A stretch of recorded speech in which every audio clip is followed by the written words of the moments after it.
구역 성경 공부하겠습니다. 소제 두 번째 시간이죠. 이 소제는 구약의 5대 제사 가운데 두 번째 소개가 되고 있는 제사인데요. 그 특징은 우리가 지난 시간에 배운 것처럼 곡식을 빻아서 가루로 드리는 피 없는 제사가 특징이다 그랬습니다. 그러면서 상번제, 아침 저녁으로 매일매일 드리는 번제인데, 소제는 감사제, 수은제로 드린다 그랬습니다. 그래서 우리가 범사에 감사는 일상의 감사로 드리는 오늘날 우리의 감사와 일맥상통한 그런 제사가 되겠죠. 그러면서 이 번제와 함께 드린다 그랬습니다. 번제물 위에 이 고운 가루를 빻은 것을 이렇게 얹어 놓는 그런 방식으로 번제와 함께 드리는 것이 바로 소제의 특징이 되겠습니다. 그러면서 오늘 이번 시간에는 우리 첫 번째 시간에도 잠시 소개를 했습니다만, 이 소제에 넣어서는 안 되는 것과 반드시 넣어야 하는 것이 있습니다. 그래서 이 소제에 넣어서 안 되는 것은 누룩과 꿀 그랬죠. 누룩과 꿀. 그리고 반드시 소제에 넣어야 되는 것은 바로 기름과 유향과 소금 그랬습니다. 그래서 이 소제에 넣는 것과 또 넣지 말아야 될 것의 의미에 대해서 이번 시간 잠시 공부를 하겠습니다. 우선 먼저 넣어서는 안 되는 것인데요, 누룩입니다. 누룩은 보통 이 부풀리게 하는 것이죠. 음식물을 부풀리게 하는 것인데, 보통 누룩을 좋은 의미로 쓰는 것보다 또 안 좋은 의미로 성경은 이렇게 쓸 때가 많이 있습니다. 예수님께서도 바리새인들과 서기관들의 누룩을 주의해야 된다, 거짓된 가르침을 주의해야 된다라고 이렇게 말씀하시기도 했죠. 그러면서 이 누룩은 바로 우리 그리스도인들에게 이 범죄하게 하는, 또 우리 그리스도인들을 이렇게 세속화하게 하는 그런 의미를 담고 있습니다. 그래서 성화를 유리롭고 하는 우리 그리스도인들에게 이 누룩이라고 하는 것은 바로 이 죄로 이렇게 치닫게 하는 그러한 의미를 가지고 있는 것이죠. 그래서 아담과 하와도 마찬가지예요. 아담과 하와가 하나님 앞에 범죄할 때 결국 사탄의 미혹에 빠져서 범죄함으로 바로 모든 인류가 멸망에 이르게 되지 않습니까? 그런 경우에 이렇게 이 사탄의 미혹, 거짓된 가르침이죠. 이런 것들이 바로 이 아담과 하와에게 누룩의 역할을 한 것입니다. 그래서 이 거짓된 교훈에 대해서 늘 주의하고 경계하라고 예수님께서 말씀하신 것처럼 결국 우리의 거룩한 삶, 성화적 삶의 부패함을 이끌어내는 것이 바로 누룩의 역할이 될 것입니다. 그래서 성경이 가르치는 교훈이 아닌 잘못된 가르침을 따르게 되면 결국 우리는 성화적 삶에 걸림돌이 될 수가 있고 또 넘어질 수가 있는 것이죠. 바로 사도 바울이 신약에서 신약교회에 편지를 쓴 가장 큰 이유가 무엇입니까? 다른 교훈, 거짓 교훈에 빠지지 말아라 하는 그런 편지를 쓴 것입니다.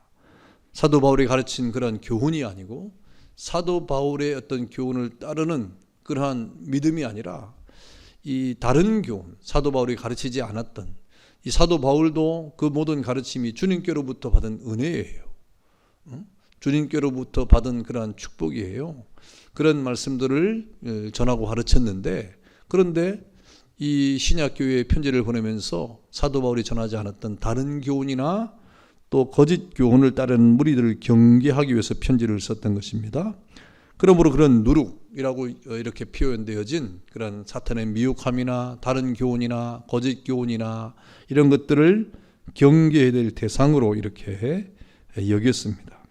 그래서 이 소제, 다시 말하면 우리 삶 속에서의 감사, 우리 삶 속에서의 하나님 앞에서 은혜를 감사하는 이런 소제를 드릴 때는 그 고운 가루를 빻아가지고 누룩을 넣지 않는, 다시 말하면 우리의 성결한 그런 삶을 드려야 된다는 말이죠. 근데 꿀을 또 넣지 말아야 된다 그랬습니다. 꿀은 아주 달콤한 것입니다. 그래서 꿀은 또 우리 어떤 사람에게 기력을 회복하게 하는 그런 측면도 있습니다. 그런데 이 꿀도 넣으면 음식이 발효되고 변질되는 그런 일이 벌어지죠. 그래서 잠언 25장 27절에 보니까 꿀을 많이 먹는 것이 좋지 못하고 자기 영예를 구하는 것이 헛되니라고 했는데, 이 꿀을 잡고 먹는 이러한 일들을 어떻게 의미를 부여했냐면 달콤한 꿀을 먹는 것을 추구하는 것이 자기 영예를 추구하는 것 같다. 이렇게 이 의미를 부여했습니다. 꿀을 잡고 먹는 그러한 행위에 대해서 그 의미를 자기의 어떤 영달을 위해서 영예를 추구하는 것과 같은 의미로 해석을 한 것이죠. 다시 말하면 하나님께서 우리에게 모든 것을 주셨습니다. 하나님께서. 그러니까 우리는 마땅히 하나님께 감사하고 영광을 돌려야 되는 것이죠.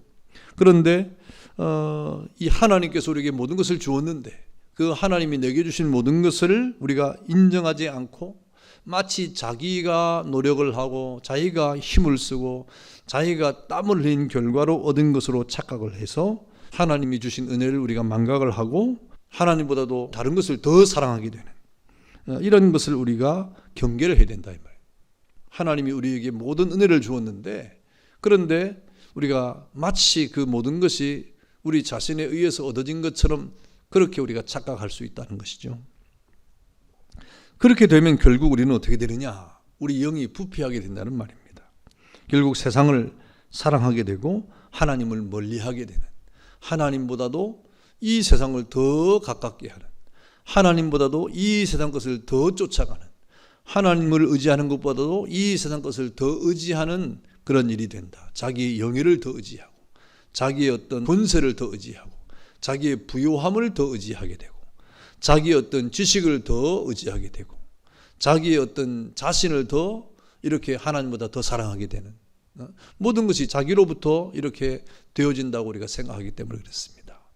그러나 여러분 우리 자신도 하나님께로부터 왔고 우리 지혜도 지식도 하나님께로부터 왔고 우리가 이 땅의 모든 것들이 다 하나님이 주신 은혜예요. 거기에 흘린 여러분의 땀과 수고와 희생 물론 따라오죠. 그러나 그것이 여러분의 축복을 담보하지는 않는다 하는 것이죠. 그래서 사실상 이 세상의 모든 것들은 하나님께로부터 말미암는다 하는 것입니다. 돈을 사랑하는 것도 우리 삶 속에서 꿀을 넣는 것과 같다 라고 말하는 것이죠.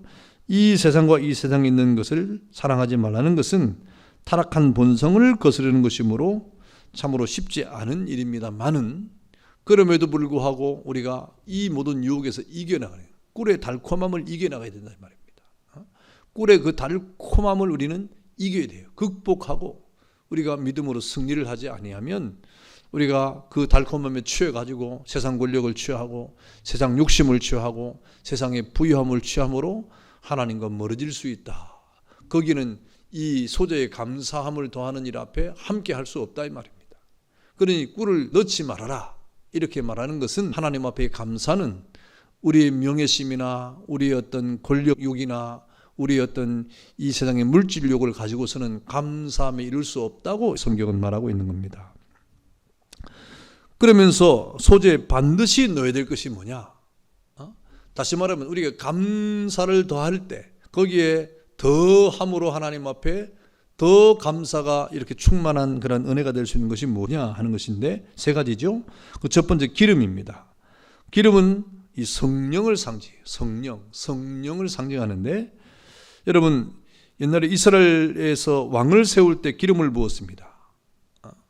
이 왕을 세울 때 뭐 왕을 세울 때만 기름 부은 게 아니고 제사장 세울 때 그다음에 선지자를 세울 때도 기름을 부었는데 여러분 이 기름을 부은다고 할 때 그 기름은 가장 좋은 그런 기름이에요. 구별된 기름을 부었습니다. 그래서 우리가 이 기름이라고 할 때 성령을 상징하는데 성령께서 우리에게 역사를 해야 되는 거예요. 성령께서 우리에게 역사할 때 우리는 하나님 앞에서 이 세상의 것들보다도 하나님을 더 뜨겁게 사랑하고 하나님을 더 바라보게 되는 것이죠. 그래서 우리가 이 기름 부음을 받은 하나님의 은혜의 이 사람으로서 성령 충만한 그런 정도에 따라서 하나님께 대한 충성의 정도가 달라지고 헌신의 정도가 달라지고 봉사의 정도가 달라지는 것이죠.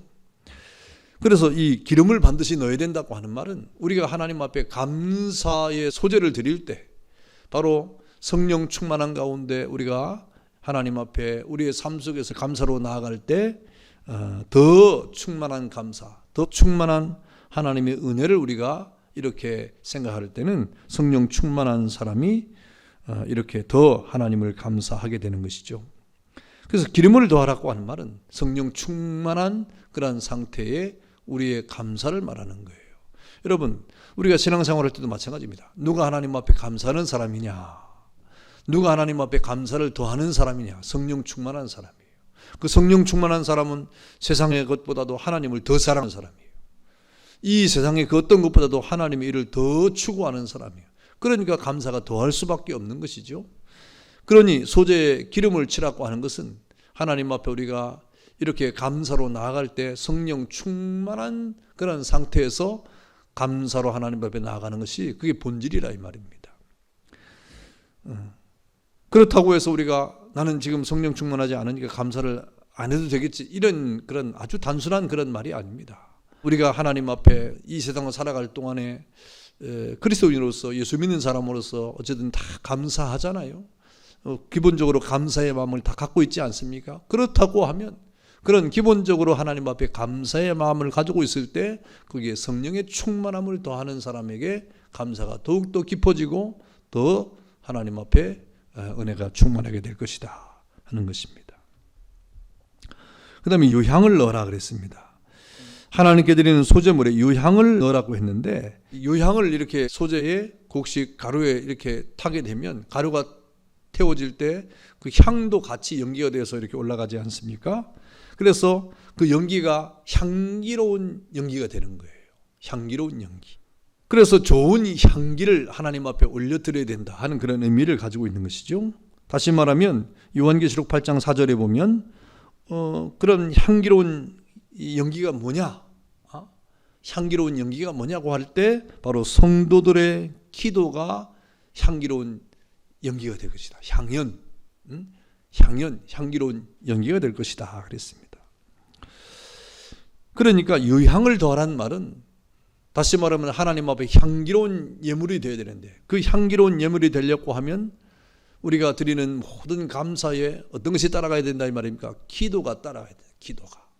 기도가 따라가야 된다는 말입니다. 우리 성도의 삶 가운데서 기도는 소제물의 유향을 더하는, 그래서 좋은 향을 올려드리는 것과 같다. 여러분, 감사함으로 이 땅을 살아갈 동안에 그 감사함으로 하나님 앞에 우리가 올려드리는 모든 감사의 제사에 그 향기를 더하려고 하면 무엇이 따라가야 되느냐? 기도가 따라가야 된다 이 말입니다. 기도가.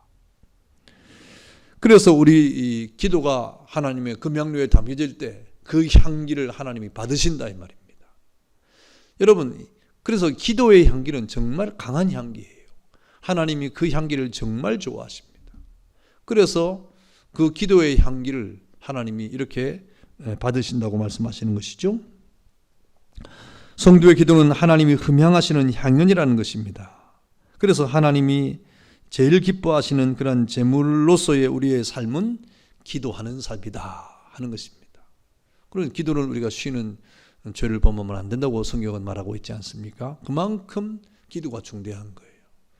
여러분, 기도가 아무것도 아닌 것 같지만 눈에도 안 보이고, 기도가 우리가 기도할 때 가시적으로 하나님 어떤 작용을 하는지 우리가 실제적으로 이렇게 보이지 않는다고 하는 이유 때문에 기도가 우리에게 어떤 의미인가를 여러분 깊이 깨닫지 못하는 분이 있습니까? 기도야말로 우리의 삶 속에서 가장 하나님이 기쁘시게 받을 향기다. 여러분, 기도의 삶이야말로 하나님이 제일 기뻐하시는 그런 향기로운 삶으로서의 제물이 된다 그랬습니다.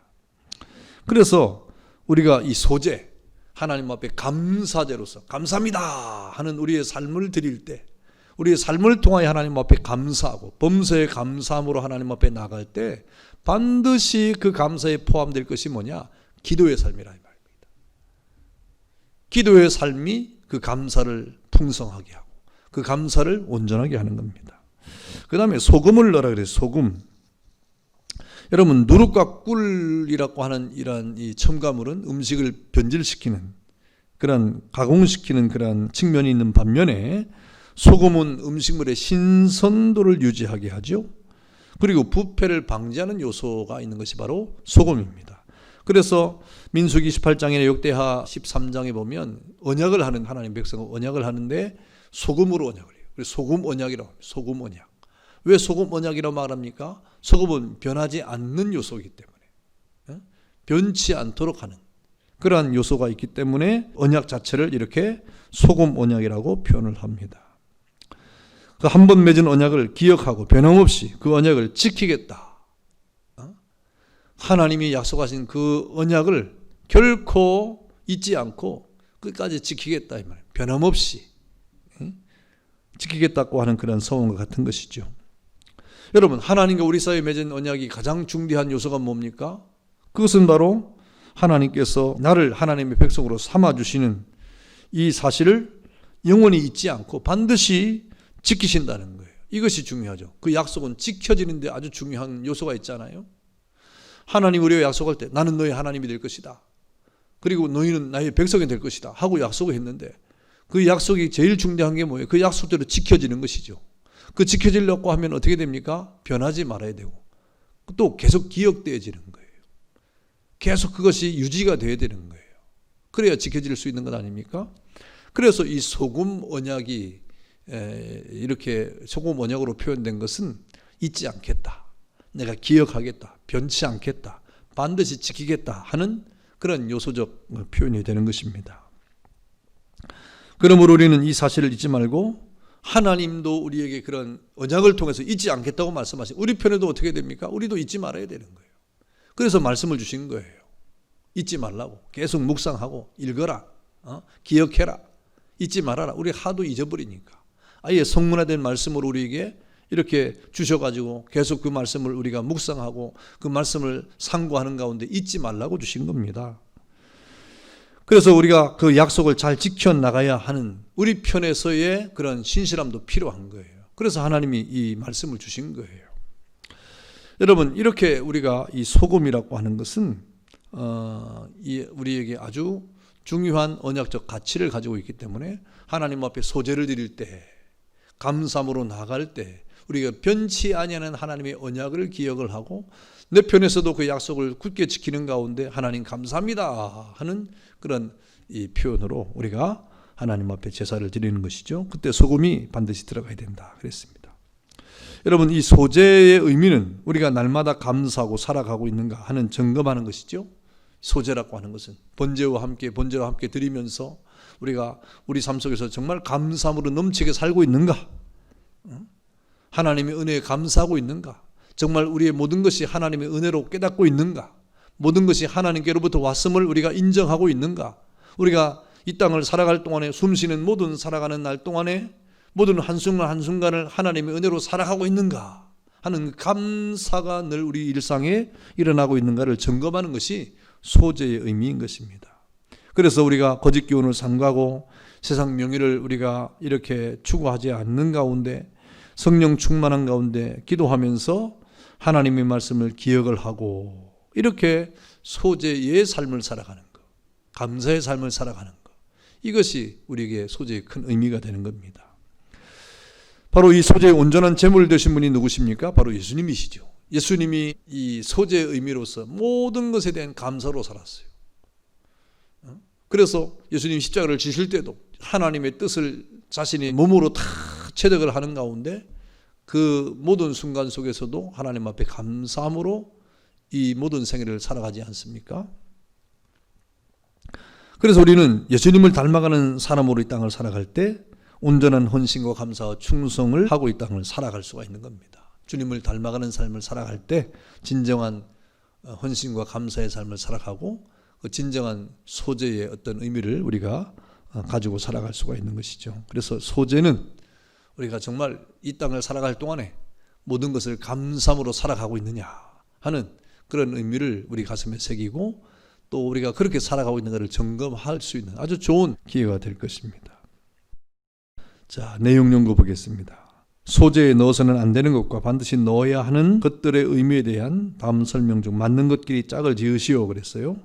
그래서 네모칸에 누룩, 꿀, 기름, 유향, 소금 이렇게 보기가 되어 있고 자기의 영예를 구하는 것이 관계된 것이 뭐예요? 바로 꿀이죠. 꿀. 예. 그 다음에 하나님이 허명하시는 향연. 하나님이 무엇을 허명하시고 계십니까? 우리 기도를 허명하신다 그랬죠. 그러니까 그 기도에 해당하는 것이 뭐예요? 유향이죠. 유향. 리을이죠.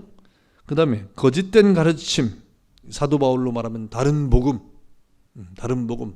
그 다음에 사탄의 시험과 유혹들, 이런 것들을 우리가 경계해야 되는 것인데, 이것이 무엇이겠습니까? 바로 누룩이죠. 기억입니다. 그 다음에 한 번 맺은 언약을 기억하고 변함없이 그 언약을 지키겠다는 서원. 이거는 이제 변질이 안 되는, 부패를 방지하는, 또 신선함을 유지하는, 계속 그것을 기억하고 또 변치 않고 지키겠다고 하는 그런 다짐이 들어가 있는 것이죠. 그것은 바로 소금이며 소금. 반드시 넣어야 될 그런 요소죠. 그 다음에 성령 충만. 성령 충만을 상징하는 것이죠. 이것은 우리가 하나님을 더욱더 뜨겁게 우리가 사랑하는 그런 가운데 하나님의 뜻이 무엇인가를 우리가 생각을 하고 감사를 더해가는 그런 역할을 하는 것인데, 바로 그것이 무엇입니까? 바로 기름, 이것이죠. 그래서 답은 1번의 니은, 2번의 리을, 3번의 기억, 4번의 미음, 5번의 디귿, 이렇게 되겠습니다. 자, 토론과 적용 보겠습니다. 소재에서 넣어서는 안 되는 것과 반드시 넣어야 하는 것들이 있는데 나는 과연 바른 소재를 드리고 있는지 세심하게 살펴보자 그랬습니다. 감사로 하나님 앞에 살아갈 때 그때 우리 마음이 담지 말아야 될 것을 담고 있는가? 그걸 빨리 버려야 돼요. 반면에 또 담아야 될 것이 있는가? 반드시 우리 감사에는 속해야 될 것이 있으니까, 함께 넣어야 될 것이 있으니까, 그런 어떤 감사에 우리의 성령이 충만하고 있는가? 또 우리의 기도가 지금 향연으로 하나님에 올라가고 있는가? 또 하나님의 언약의 말씀을 우리도 변치 아니하고 잘 지키고 살아가고 있는가? 부족하다고 하면 우리는 그 하나님의 은혜 가운데 우리가 하나님 앞에 바른 소재를 드리려고 우리가 늘 마음을 다해야 되는, 주님을 닮아가는 그런 모습으로 이 땅을 살아가야 될 것입니다. 그런 은혜가 있기를 바랍니다. 감사합니다. 기도하겠습니다. 자비하신 하나님 감사합니다. 우리가 소재를 우리가 공부하면서 소재에 넣어서는 안 되는 것과 반드시 넣어야 될 것들의 의미를 이렇게 되새겨 보았습니다. 자비하신 하나님, 이 소재는 우리에게 감사하고 살아가고 있는가를 점검하는 것이라고 했습니다.